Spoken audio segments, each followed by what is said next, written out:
नमस्कार दोस्तों। Cheque bounce के मैटर में कंप्लेनेंट की फाइनेंशियल कैपेसिटी के ऊपर क्वेश्चन उठता ही है।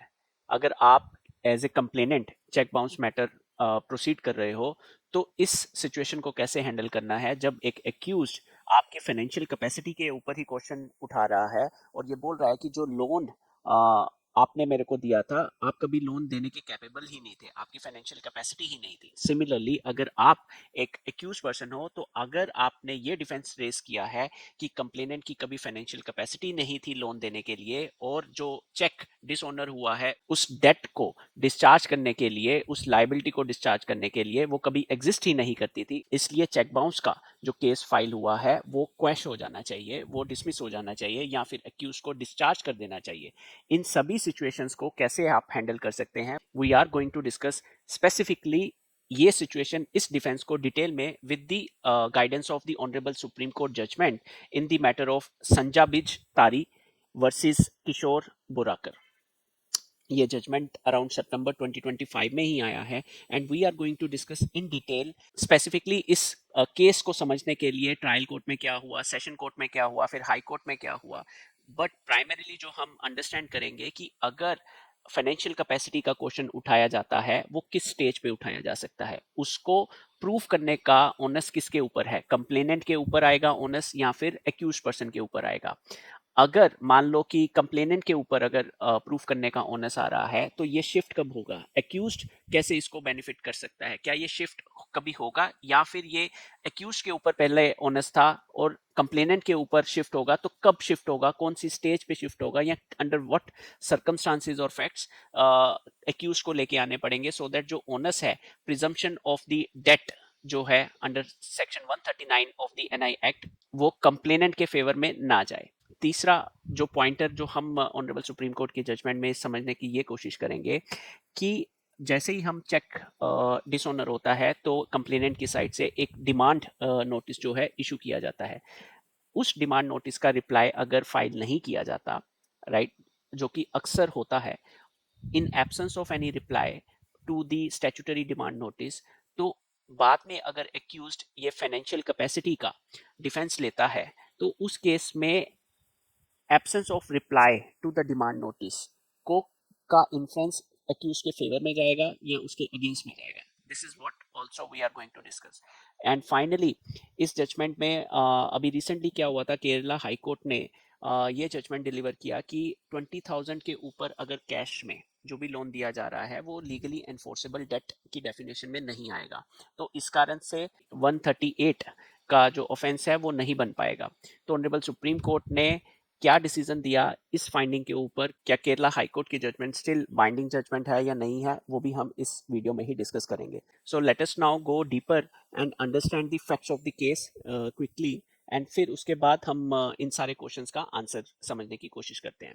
इस केस में जो कंप्लेनेंट थे उन्होंने लगभग 6 लाख रुपीस का लोन जो था एक्यूज पर्सन को प्रासून किया था और ये लोन पार्शली उन्होंने अपने फादर से कुछ लिया था और कुछ उनका अपने पास मॉनेटरी था। अब ऑब्वियसली एक्यूज ने इस लाइबिलिटी को खत्म करने के लिए जो चेक था रीपेमेंट के लिए जब डाला गया वो डिसऑनर हुआ और यहाँ से हमारे सेक्शन 138 के ऑफेंस का कोज ऑफ एक्शन अराइज हुआ। अब उसके बाद जब एक्यूज ने अपना डिफेंस लिया था, उस डिफेंस में एक्यूज ने एडमिट किया कि यस चेक मेरा है, मेरे सिग्नेचर एडमिटेड है, लेकिन उसने डिनाई किया कि कोई भी enforceable debt between the accused person and the complainant exist ही नहीं करता। इस डिफेंस को सब्सटेंटिवली एस्टैब्लिश करने के लिए एक्यूज पर्सन ने ये बोला कि जो क्लेम्ड चेक का अमाउंट है या जो चेक जो कि डिसऑनर हुआ है वो हमने ब्लैंक चेक दिया था only to help complainant to secure a bank loan, कि एक्यूज पर्सन ने कंप्लेनेंट को एक ब्लैंक चेक दिया सो दैट कंप्लेनेंट जो है बैंक से लोन ले पाए। ओके, सेकंड इज कि एक्यूज पर्सन ने कंप्लेनेंट की फाइनेंशियल कैपेसिटी के ऊपर क्वेश्चन रेज किया बाय सेइंग कि उसकी सैलरी तो केवल 2300 रुपीज पर मंथ है, how can the complainant give a loan of 6 lakh rupees to him. तो जब ये सारे फैक्ट्स को ट्रायल कोर्ट ने गो थ्रू किया तो ट्रायल कोर्ट ने अपने फाइनल जजमेंट के अंदर एक्यूज्ड को कन्विक्शन दे दिया। ऑब्वियसली इस कन्विक्शन को जब जो एक्यूज था सेशन कोर्ट में गया तो सेशन कोर्ट ने भी ट्रायल कोर्ट के ऑर्डर को अपहेल्ड किया और अपील को रिजेक्ट कर दिया। अब एक्यूज पर्सन जो है ऑनरेबल हाई कोर्ट के पास रिवीजन ज्यूरिस्डिक्शन को इन्वोक करके चला गया। अब ऑनरेबल हाई कोर्ट ने इवन दो कॉन्करेंट फाइंडिंग्स थी ट्रायल कोर्ट की भी और सेशन कोर्ट की भी, तब भी ऑनरेबल हाई कोर्ट ने वर्डिक्ट को रिवर्स किया और एक्यूज को एक्विटल कर दिया, राइट। अब इस एक्विटल के डिसीजन को कंप्लेनेंट ने चैलेंज किया ऑनरेबल सुप्रीम कोर्ट के पास।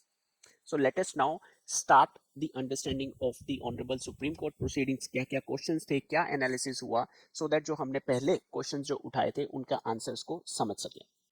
सो ऑनरेबल सुप्रीम कोर्ट के पास जो की क्वेश्चन था वो ये था कि could the honourable high court in its revisional jurisdiction re-examine the facts already जो कि upheld हुए थे by the two lower courts, that the trial court as well as the session court। Honourable supreme court के पास ये भी questions थे कि क्या हाई कोर्ट जो है क्वेश्चन कर सकती है financial capacity of the complainant when it is absolutely no solid proof was there and only doubt about the complainant की financial capacity के ऊपर रेस किए गए हैं। So in that scenario क्या honorable high court is justified in invoking its revision jurisdiction and overturning the conviction order to the acquittal order for the accused person? So now let us start with the various findings of the honorable Supreme Court and analysis। तो पहला हमारे पास जो question slide शुरू होने से पहले ये था कि जब भी डिफेंस रेज किया जाएगा financial capacity of the complainant को लेके, तो इनिशियल बर्डन किसके ऊपर आएगा? Honourable supreme court categorically held that the initial burden is on the accused person. क्यों? क्योंकि जो हमारा एनआई एक्ट है, एनआई एक्ट में सेक्शन 118 एंड सेक्शन 139 ये बात करता है प्रिजम्पशंस ऑफ द डेट की। Okay, what does that mean is कि जैसे ही एक्यूज पर्सन ने अगर ये एडमिट कर लिया कि ये चेक उसका है, चेक के ऊपर सिग्नेचर उसके है, तो then it will be presumed कि जो एक्यूज पर्सन है उसने ये जो चेक है वो इशू इसलिए किया है to discharge some liability for the debt जो कि that existed between the complainant and the accused person. तो इसका मतलब इनिशियल प्रूफ जो है the first onus to rebut this presumption is always on the accused person. अगर accused person deny करता है, चेक को भी डिनाई कर देता है, सिग्नेचर्स को भी, और डिनाई कर देता है अपनी लेट्स से एग्जिस्टिंग डेट को भी, then obviously then the complainant के लिए टफ टाइम होगा अगर कंप्लेनेंट ने डिटेल अपनी कंप्लेंट में डिस्क्लोज नहीं की। कंप्लेनेंट ने अगर let's say ledger between the accused person and the complainant जो है वो डिस्क्लोज नहीं किया अपने कंप्लेंट में या अपने प्री समनिंग एविडेंस में या अपने पोस्ट समनिंग एविडेंस के अंदर, तो देन एक कंप्लेनेंट को भी टफ टाइम रहेगा। लेकिन जब एक्यूज पर्सन ने ये एडमिट कर लिया कि चेक उसी का है, उसी के सिग्नेचर है, तो then first onus is on the accused person to prove that there does not exist any debt between the accused person and the complainant, and it is on the accused person to prove first that जो रिबट करना पड़ेगा उसको इस presumption को जो कि by default under section 118 and under section 139 उसके against act करेगी। Unless and until accused person ये रिबट नहीं करता प्रिजम्पशन को, it will be prima facie presumed that yes जो डिसऑनर्ड चेक है वो इशू इसीलिए किया गया था सो दैट जो लायबिलिटी एग्जिस्ट कर रही है कंप्लेनेंट एंड एक्यूज पर्सन के बीच में उसको डिस्चार्ज किया जा सके। अब मान लीजिए accused person was, let's say, for the sake of arguments, if the accused person was successful in rebutting this presumption, then the onus will shift back to the complainant। तब complainant को साबित करना पड़ेगा कि yes there existed a legally enforceable debt between the complainant and the accused person। अगर after rebuttal complainant ये सिद्ध नहीं कर पाया कि उसका और एक्यूज पर्सन के बीच में एक लीगली एनफोर्सेबल डेट है, तो ये कंप्लेंट जो है will be decided most probably in favour of the accused person. But prior to the rebuttal of this presumption accused person के पास कोई राइट नहीं आने वाला to challenge the financial capacity of the complainant. अब इसका इम्पैक्ट ट्रायल में कैसे होगा, let us understand. For example if I am for the accused person और मैंने ये डिफेंस रेज किया कि there does not existed any debt between the complainant and the accused person, so I cannot simply come before the trial court and give the vague statements without any substantive proofs।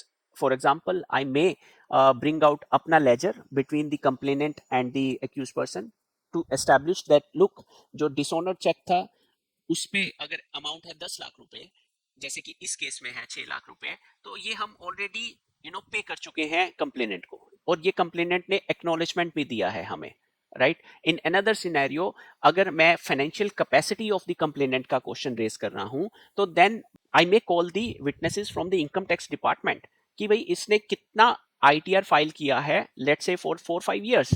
अगर उसके ITR में income ही नहीं है, how did he get that money? So अगर आप accused person की side से हो, तो then you have to bring the evidence on record, otherwise you will not be able to successfully challenge the financial capacity of the complainant in a check dishonored matter। और इस case में क्या हुआ था, there was no evidence submitted to prove the complainant's incapacity, लेकिन on the contrary side complainant ने पूरी detail बताई थी कि भाई जो उसने फंड्स, जो 6 लाख रुपए के जो फंड्स थे, वो उनके फादर से थे और कुछ उसने पर्सनल लोन उठाया था, and that's how he got the money. Where as accused ने सिंपली एक वेग डिफेंस रेज कर दिया दैट कंप्लेनेंट की कैपेसिटी नहीं है पे करने की, that is why he is not able to give the loan as per the complaint. And then उसके बाद ऑनरेबल सुप्रीम कोर्ट ने हाई कोर्ट की रिवीजन ज्यूरिस्डिक्शन के ऊपर भी क्वेश्चंस उठाए इस केस में, that high court can not reevaluate the evidence when the two courts below the high court have already given the concurrent findings. So it was clear that the revision jurisdiction cannot be a fresh fact finding jurisdiction. And when already, the trial court or the session courts are coming up with the concurrent findings, there has to be something substantially perversity in the orders of the session court, where the the honorable high court should exercise its revision jurisdiction। Then coming back to our earlier questions कि अगर accused person जो है demand notice का reply नहीं file करता, what does that, उसका impact क्या आएगा? कि अगर फाइनेंशियल कैपेसिटी का क्वेश्चन रेज होता है defence as a probable defence, but accused person ने तो कभी अपना डिमांड नोटिस का रिप्लाई भी फाइल नहीं किया, तो then the honourable supreme Court held that such scenarios raises inferences against the accused person and in favor of the complainant's version। That means that if you are not going to respond to the statutory demand notice, then you will be, और बाद में आके आप बोलते हो कि भाई इसकी तो फाइनेंशियल कैपेसिटी नहीं थी लोन देने की, कभी हमारे बीच में डेट इसलिए एग्जिस्ट ही नहीं करता, तो then it is possibly that the honorable supreme court said it is nothing but just an afterthought that okay, we will have this defense। Another area where जो हम केरला हाई कोर्ट की judgment के बारे में बात कर रहे थे, उसमें ऑनरेबल सुप्रीम कोर्ट ने कहा कि एट मोस्ट अगर किसी व्यक्ति ने कैश लोन दिया है ग्रेटर देन 20,000 रुपीज, राइट, और उसको रीपेमेंट करने के लिए जब एक्यूज ने चेक दिया और वो चेक डिसऑनर हो जाता है, तो that does not mean that because of the violation of the section 269 of the income tax act legally enforceable debt also will not exist between the complainant and the accused person। at best there is a penalty जो कि income tax act के under उस पे complainant पे आएगी, but date को या उस ट्रांसैक्शन को जो दो व्यक्तियों के बीच में हुई है, जब कैश लोन जो है 20,000 से ऊपर दिया गया है, उस ट्रांसैक्शन को लीगली वॉइड या इलीगल नहीं माना जाएगा, merely because it violates the section 269 of the income tax act. Okay, so जो presumption under the NI act जो है will still be fully applicable even for the loan amount जिसमें cash loan category is greater than the 20,000 rupees. तो इस case में अगर हम वापस आए तो ऑनरेबल सुप्रीम कोर्ट ने कंप्लेनेंट की जो अपील थी उसको अलाउ करा, हाई कोर्ट का जो एक्विटल का ऑर्डर था उसको सेट असाइड किया और ट्रायल कोर्ट और सेशन कोर्ट्स के ऑर्डर्स को रिस्टोर कर दिया। Okay, and primarily observation was that कि जो डिफेंस स्ट्रेटेजी वो इसी कारण से फेल हुई because the accused gave no supporting evidence of the complainant's incapacity। Merely raising a doubt is not enough to rebut the presumptions under the NI Act। And if we now conclude it, अगर conclusion हम complainant की side से देखें तो complainant को इन बातों का ध्यान रखना है कि फर्स्टली प्रिजम्पशन तो उनके फेवर में ही रहेगी, first presumption would always be there, and secondly it is many times it becomes very important कि आप अपने फाइनेंसिस को एक जरूर इंडिकेट करो, how did you give this money, because if tomorrow agar accused person he is successful in rebutting this presumption, right, then to establish that legally enforceable debt exists between the complainant and the accused person, ये आपको financials जो है help करेंगे to even अगर rebuttal हो जाता है and onus आपके ऊपर आता है प्रूव करने का, तो then you will still be able to successfully get through this tough time. And thirdly, अगर साइलेंस मिला है आपको स्टैट्यूटरी डिमांड नोटिस के बाद, then use it for during your trial proceedings. And अगर कैश लोन अकाउंट्स हैं, large transactions जो हैं, loan amount greater than 20 lakhs are still enforceable. No one can stop you for filing NI cases if the accused has given you the check for discharging cash loan liabilities and that particular check got dishonored. And अगर हम accused person की बात करें तो accused person के लिए very very critical है evidence. आप कोई भी डिफेंस अगर लेके जा रहे हो, बिकॉज प्रिजम्पशन आपके अगेंस्ट एक्ट करेगी from the day one. So whenever you are going to have any defence, you ensure कि आपके पास एविडेंस हो. ओके, अब फॉर एग्जाम्पल कि भाई आप बैंक अकाउंट्स के रिकॉर्ड्स मंगवाओ, कंप्लेनेंट के बैंक अकाउंट्स कहाँ कहाँ पे हैं. You made the officers of particular that bank as witness for your defense. That would help you. You can call income tax department officials to bring forward the IT returns of the complainant. So that's how you need to bring something on table, on record, so that the trial court can go through your evidence and only then can make a decision. Okay, you have successfully rebut this presumption. Okay, you have to make it as a believable. Merely vague arguments of that the complainant is incapacitated to give the loan, so that is why there never existed any debt between the complainant and the accused person. Thirdly, try to reply to the statutory demand notices, because that will help you to establish your bona fide. And once again, very very important, you prove it, don't just doubt. Okay, don't just raise doubt. That is not going to help you at all. I hope with this video you must have understood the importance of evidence when you are raising a defense of financial incapacity of the complainant, as well as if you are from the complainant side, you must know the importance of presumptions which always acted in your favor.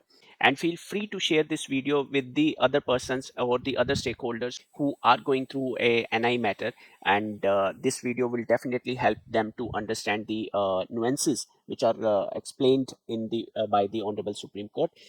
And thank you very much for going through this video. Feel free to like this video, share this video, and subscribe to this channel. And if you have any specific questions or queries in relation to your check bounce matters, you can drop us an email message, or you can give a WhatsApp message to us. We will try to respond to your queries on ASAP basis. And don't forget to share this video and subscribe to this channel. This will help you to keep you updated yourself about the latest NI judgments. And thank you very much for going through this video. Jai Hind.